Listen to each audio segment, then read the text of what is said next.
വാർത്തകൾ വിശദമായി. നെല്ലിമറ്റം പുലിയൻപാറയിൽ പ്ലാസ്റ്റിക് മാലിന്യങ്ങൾ കുന്നുകൂട്ടിയതിനെതിരെ നടപടിയെടുക്കുമെന്ന് ഗ്രാമപഞ്ചായത്ത് പ്രസിഡന്റ് സിബി മാത്യു അറിയിച്ചു. മാലിന്യം നീക്കം ചെയ്യാൻ നിർദ്ദേശം നൽകും. ഭരണസമിതിയോ ഉദ്യോഗസ്ഥരോ മാലിന്യം കൊണ്ടുവന്നതിനെക്കുറിച്ച് അറിഞ്ഞിരുന്നില്ലെന്നും പ്രസിഡന്റ് വ്യക്തമാക്കി. കവളങ്ങാട് പഞ്ചായത്തിലെ 16-ാം വാർഡിൽ പുലിയൻപാറയിലുള്ള പഴയ പാറമടയോടനുബന്ധിച്ചാണ് വൻതോതിൽ പ്ലാസ്റ്റിക് മാലിന്യങ്ങൾ ശേഖരിച്ചിട്ടുള്ളത്.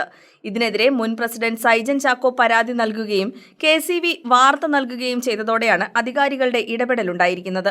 പ്രസിഡന്റ് സിബി മാത്യുവും സെക്രട്ടറിയും സ്ഥലം സന്ദർശിച്ചു. എത്രയും വേഗം മാലിന്യം നീക്കം ചെയ്യിക്കുമെന്ന് പ്രസിഡന്റ് പറഞ്ഞു.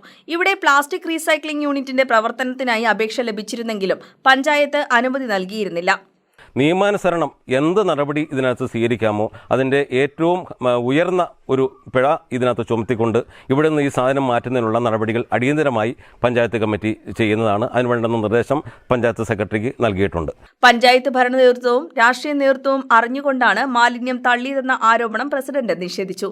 വാർത്തയിലൂടെയാണ് വിവരം പുറത്തറിഞ്ഞത്. ഇത്തരമൊരു പ്രവൃത്തിക്ക് ഒരിക്കലും കൂട്ടുനിൽക്കില്ലെന്നും അദ്ദേഹം പറഞ്ഞു. ഈ പഞ്ചായത്തിൽ മാലിന്യം നിക്ഷേപിക്കാൻ പഞ്ചായത്ത് കമ്മിറ്റിയും പ്രസിഡന്റായ ഞാനും പാർട്ടി നേതൃത്വവും എല്ലാം അനുമതി നൽകി എന്നൊരു വാർത്ത കണ്ടു.